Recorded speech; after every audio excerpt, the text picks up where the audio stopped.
Hello everyone, and welcome to Operation Vector Glare. I'm Camille Salazar-Hadaway, your host once again for the season reveal. And we've got a great one for you today. We're kicking it off with creative director Alexander Karapazis, who's here to give you a roadmap update, tell us what the season is all about, and dig deeper into the Wolfguard Squad teaser.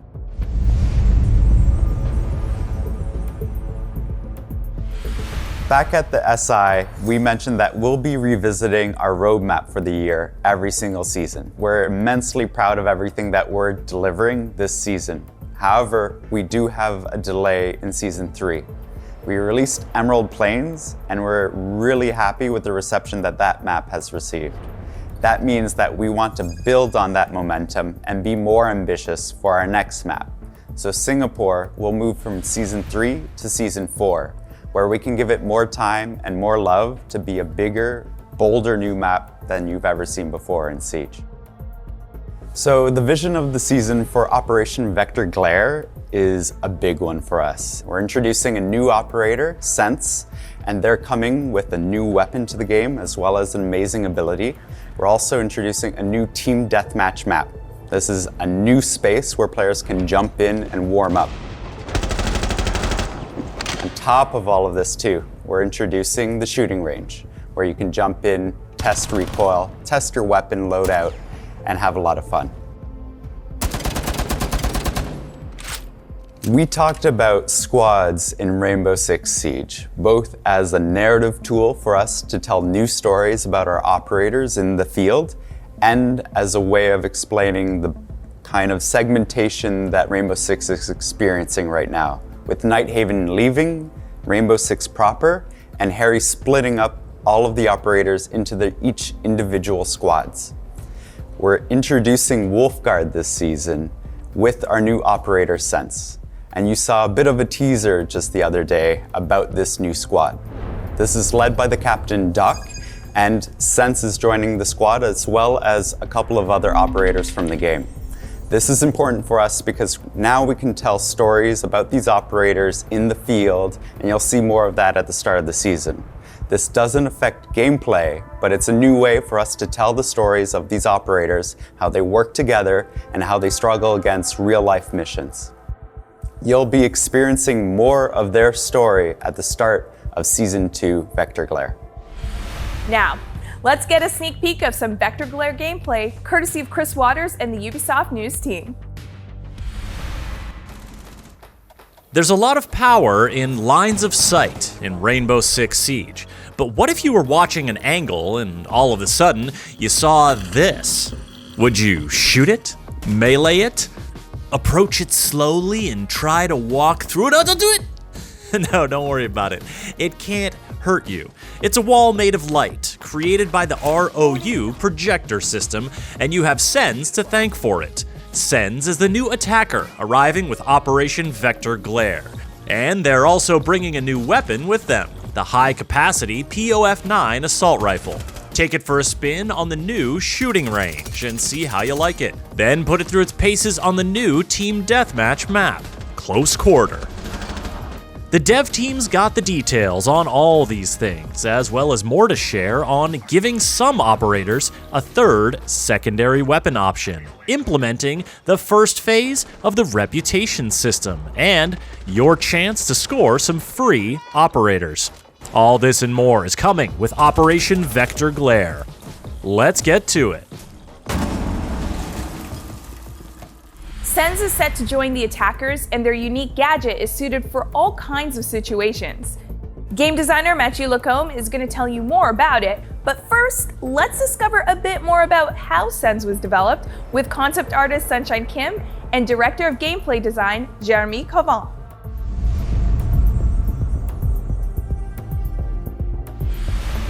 Sense is a very joyful person. They love music. Music is a big part of their life. We wanted to bring that bright personality of Sense into the design. We explored different hairstyles and different facial features to really capture that shining personality of Sense. So in the mask, when Sense is in the mask, they look fierce, but The person under the mask is someone lovely, someone musical, someone very bright. We wanted to create that differences between two sides of sense. So once we've designed the technology and the fantasy, we had to create all the different elements for this gadget. So Sense device is made of 3 parts. The first part is the rolling device. It's an object that you throw. In the middle, you have a wheel for movement with a tire for grip, and in the center, you have a gyroscope to maintain its balance. This throwable is fully mechanical, and on the bottom of it, you have 2 openings that are always facing down.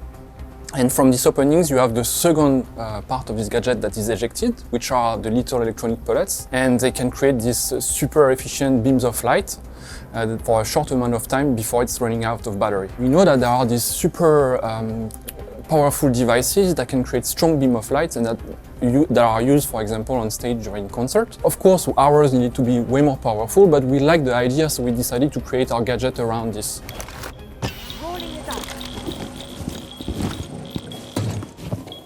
So Saison is a 3L'd 1-speed attacker that is coming up with vector glare. Saison gadget is the ROU projector, which stands for the rolling obstructive utility. This is a rolling device that you toss. It's a throwable gadget. It rolls around, it will bounce off in a pool-like fashion, so it enters a corner and leaves the corner in the opposite angle. This will allow the players to have some really creative use of the gadget, and as it travels along, it will leave some projectors along the path. Those projectors emit a light wall for a set amount of time, and those light walls will block line of sight, but they won't block anything else. So if you want to use it to shoot with your high capacity weapon through it, or you want to use a grenade or something else from your team, this is the perfect gadget to create a window of opportunity for the attacking team. After a set amount of time, the light wall will retract and they will fade away. We have the 417, the Gun 6, the 9mm, SDP 9mm, the secondary art breach, and the Claymore. So we have a really big package that is topped off with the POF9, the really brand new assault rifle that we're bringing with this season. It's a high capacity, low damage, and low destruction assault rifle, but it's really reliable. Saison is a pure support. We see Saison as the quarterback. So we have Saison bringing the diffuser, creating windows of opportunities for the rest of the team. You can hunt roamers, you can secure a plant. There's really a lot of things that you can do with the ROU projector. You take the POF9, you take the secondary art breach, so you're bringing a lot of utilities for your team.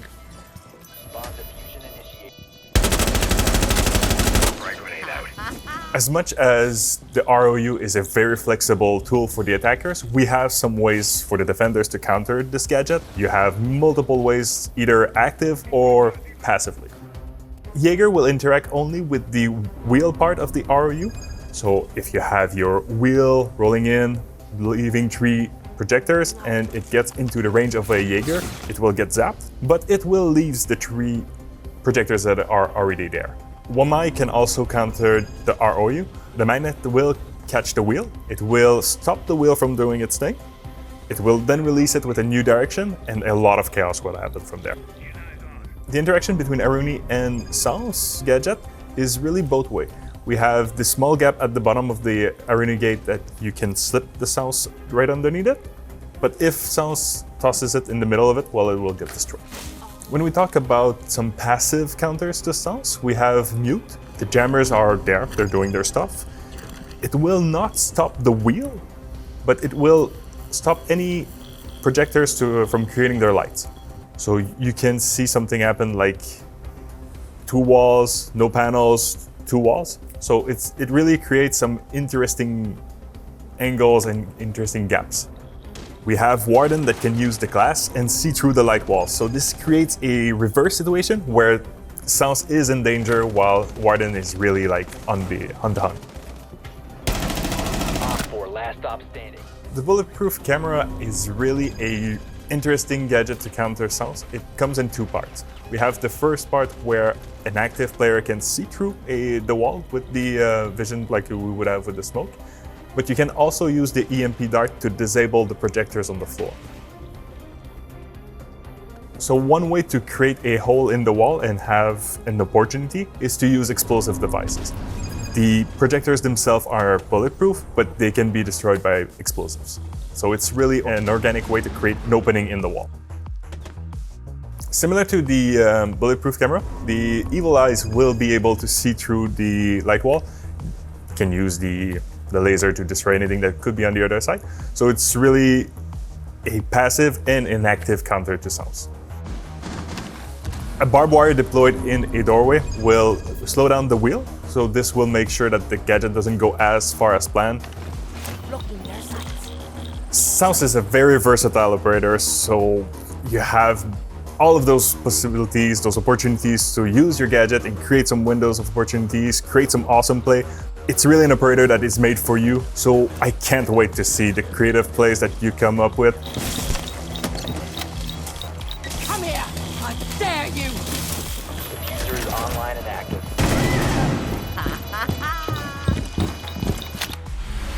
Season 1 delivered a new way to get warmed up with Team Deathmatch, and Vector Glare is introducing a new TDM map set in Greece. Senior level designer Jeremy Dowsett is here to give you a tour.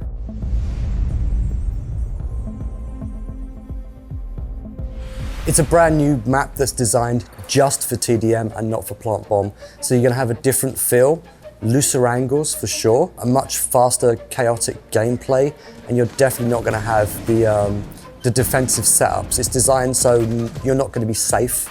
You know, there's a few little places you can go hide, but you're gonna get found out very quickly and people are gonna hunt you down. So it's fast, it's chaotic, it's definitely a different feel from any of the other TDM maps or anything that we've actually put TDM out in so far. In the world of Rainbow, this is a training facility. And so the whole thing is designed to be modular, and you'll see that in the art style, there's lots of little hooks for cranes to pick up sections of the map and walls. In the fantasy it can be changed into anything else very, very quickly. There's a lot of time and effort and thought that actually went into the color coding. The stairs have solid color. So you've got 4 sets of stairs that are fully color coded, and every room has a very simple thematic within it. So it's very clean, it's very simple. You know, you can tell a kitchen's a kitchen. It'll have kitchen on the wall, armory will have, you know, most of the major rooms will actually have words on them.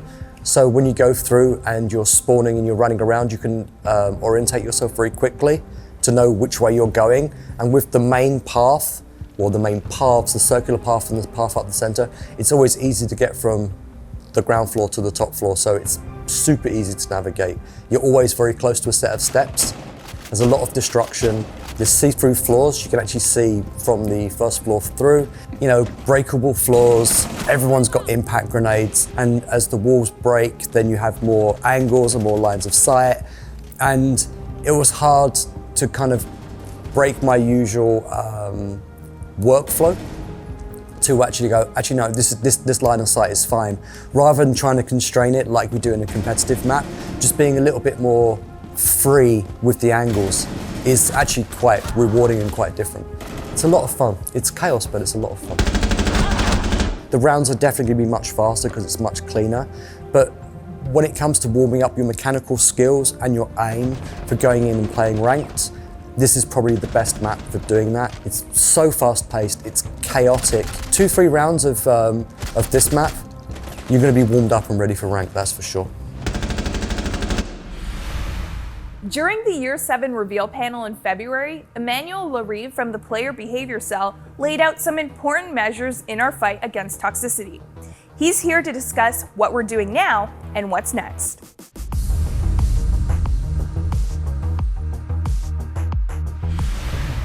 As announced on the previous 6 Invitational, we are beginning the rollout of the reputation system.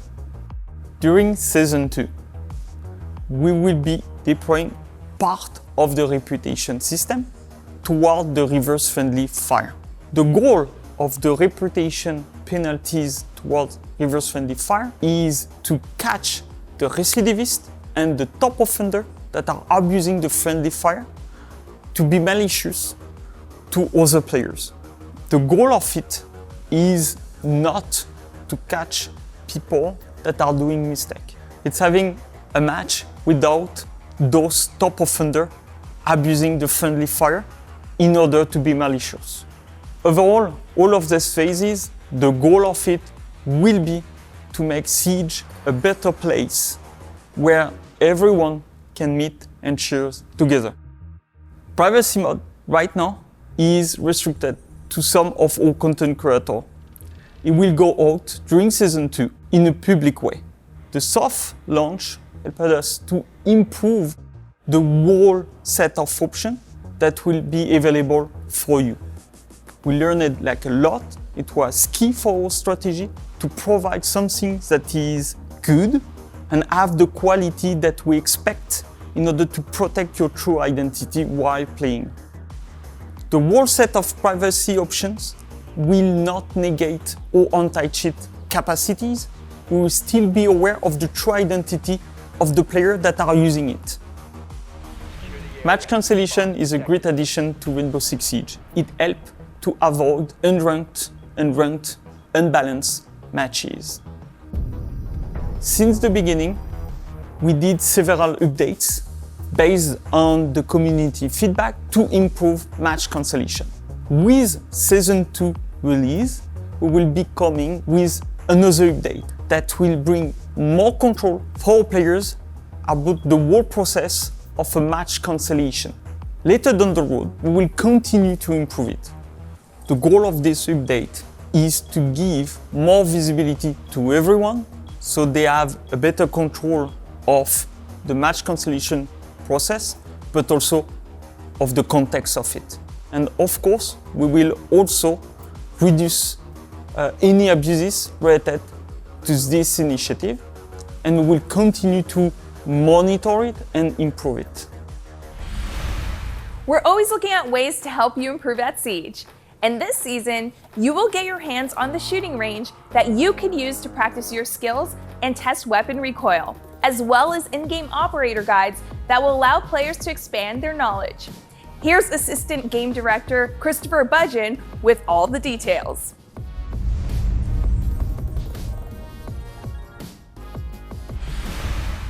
During the Year 7 reveal, we talked about how onboarding is an important part of Rainbow Six and our future and where we want to go. And we're really excited to show you what's next coming this season and Season 2.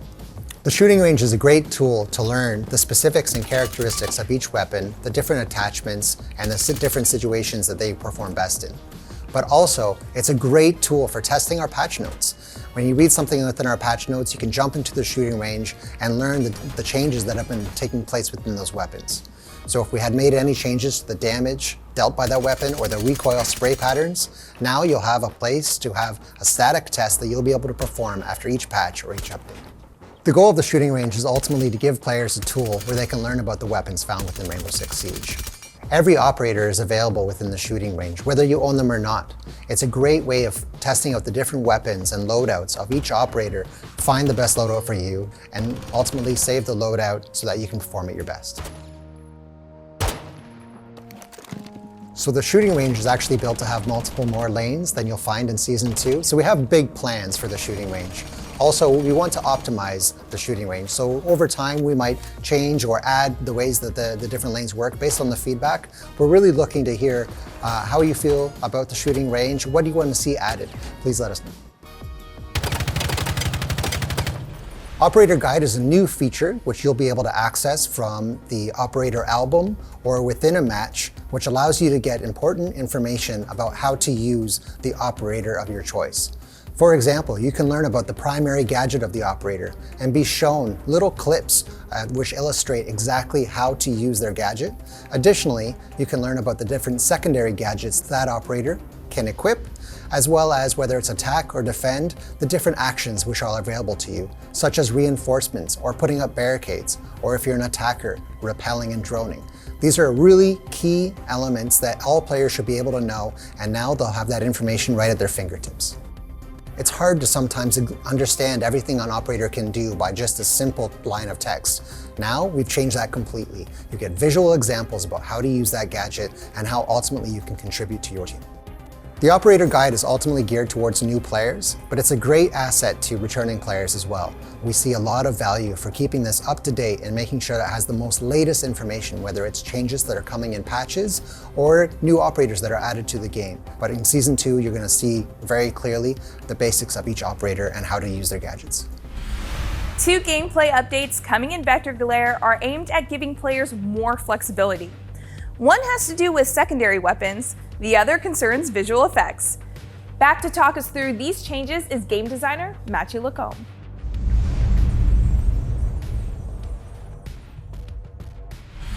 We are bringing a third option in the secondary weapon slot. You can think of it as the primary weapons. Some operators have 3 options. We're giving the same for secondary weapons. This will bring back options that were previously lost because we had it a gun 6, we had it a SMG or a shotgun. So this is bringing back options for the players. We have a lot of them. We have Kali, we have Clash, Amaru, Finka, Lion. Like all of those are getting back the weapons that they lost previously. This allows us to create more diverse loadout when we want to make sure that you have a pistol, a secondary SMG, secondary shotgun. We don't do compromise because we only have 2 slots. We have 3 slots and we can make the best loadout that we can deliver for you. Back in year 6, season 3, we reduced the overall screen shake that was produced by explosives or gadgets around you to give more comfort to the players. Like we heard you saying that it was a bit too much. This season, we're bringing 3 options for the players. We have what we have currently in life. So if you enjoy the way Siege is, we are not touching this for you. We have the second option, which is having the screen shake, but just toned down a bit. And the third option is to completely remove this. This will allow our players that are affected by motion sickness to really enjoy the game a lot more than they could before. In Siege Esports, tactical timeout is an important part of the competitive setting. In Operation Vector Glare, we're enriching this esports-inspired option for custom games so you can properly set the stage. Esports director Wei Yu has more on these and another big update for the competitive scene.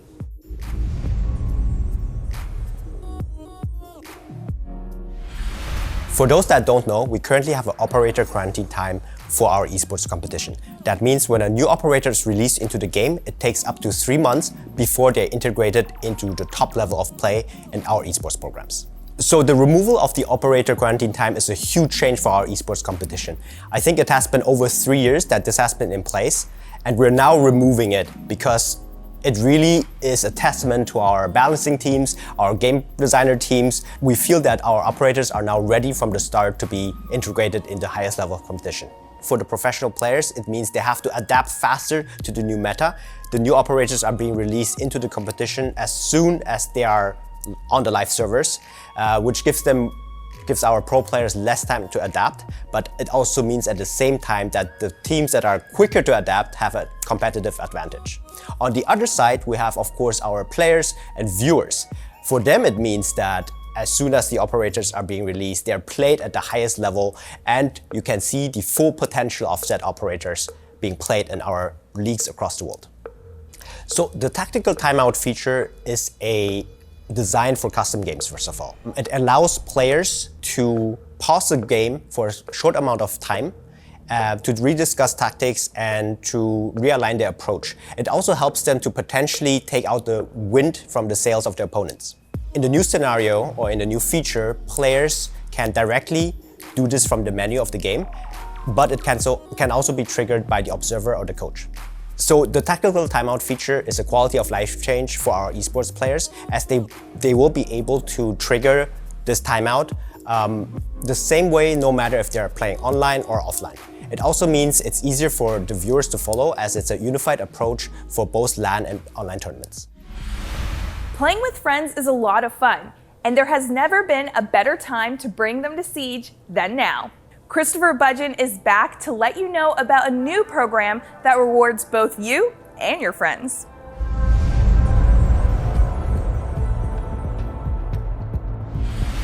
Year 7 has been big for us, and we really think it's a great time to come back to Siege. Every player who's played during Year 7 is now eligible to bring 4 friends who have not played during Year 7 in order to earn big rewards.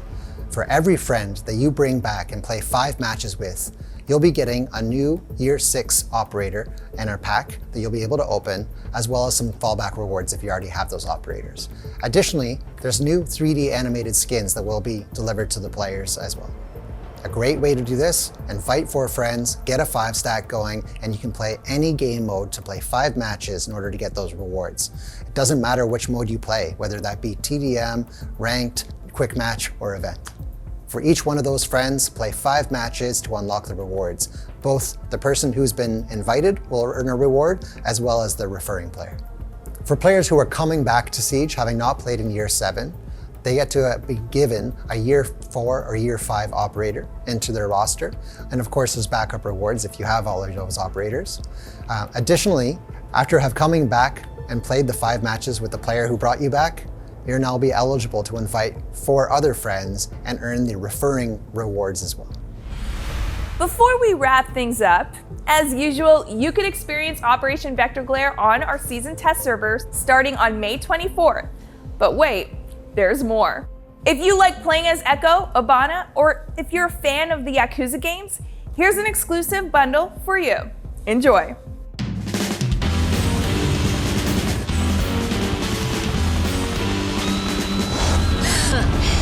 何が人気や。手加減はしねえ。死にてえやつだけかかってこい。